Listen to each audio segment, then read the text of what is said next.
ایک بزرگ نے ایک دیوار پر بڑا سفید پیپر لگایا اور مارکر سے اس پر ایک کالا نقطہ ڈالا۔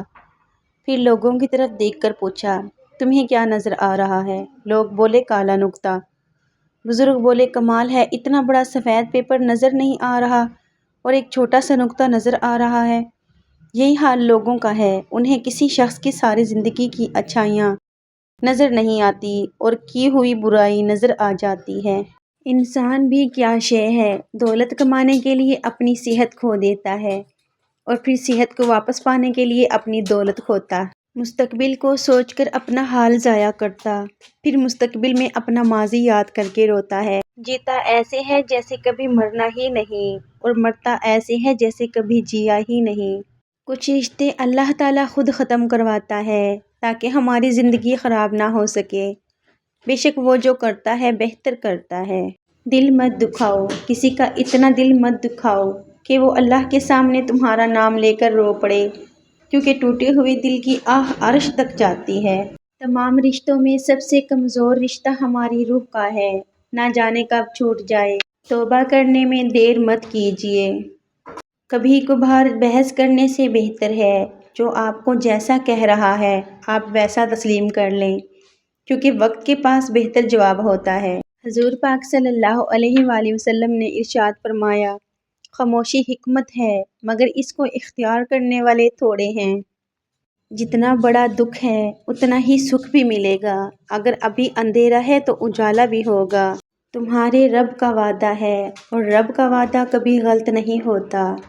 جب بول کر ہی احساس دلانا ہو تو گونگے بن جانا ہی بہتر ہے۔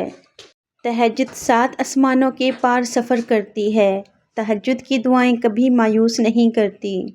حضرت علی رضی اللہ تعالیٰ عنہ نے فرمایا، زندگی کے 3 اصول بنا لو۔ نمبر 1، اس سے ضرور معافی مانگو جسے تم چاہتے ہو۔ نمبر 2، اس سے کبھی کچھ نہ چھپاؤ جو تم پر اعتبار کرتا ہو۔ نمبر 3، اسے کبھی مت چھوڑو جو تمہیں چاہتا ہو۔ یا رب وہ صبر عطا کر دے جس کے بعد کبھی حوصلہ نہ ٹوٹے، آمین۔ میسر اتنے رہو کہ قدر برقرار رہے۔ دیکھو حقیر دنیا کی خاطر جنت نہ کھو دینا۔ ہوائیں موسم کا رخ بدل دیتی ہیں اور دعائیں مصیبتوں کا۔ خوش نصیب وہ ہے جو اپنے نصیب پر خوش رہے۔ اچھے لوگوں کی نشانی خوش کلامی ہے۔ جب اللہ تمہارے ساتھ ہے تو دنیا کی ناراضگی بے معنی ہے۔ آپ اپنی تمام امیدوں کا رخ اللہ کی طرف موڑ دیں، یقین جانیے اللہ آپ کو مایوس نہیں لوٹائے گا، انشاءاللہ۔ جو تھا اچھا تھا، جو ہے بہتر ہے، جو ملے گا بہترین ہوگا، انشاءاللہ۔ ہر وقت اپنے تن اور من کو صاف رکھو، کیا خبر کس وقت اللہ سے ملاقات ہو جائے۔ میری مشکلوں سے کہہ دو، میرا اللہ بہت بڑا ہے۔ خوش رہنے کا مطلب یہ نہیں کہ سب ٹھیک ہے، اس کا مطلب یہ ہے کہ آپ نے فیصلہ کر لیا ہے کہ رب کے سوا اپنے دکھ کسی کو نہیں دکھانے۔ جن لوگوں نے آپ کو دکھ دیے ان کو بھلا دیں، لیکن جو انہوں نے سبق دیے ان کو یاد رکھیں۔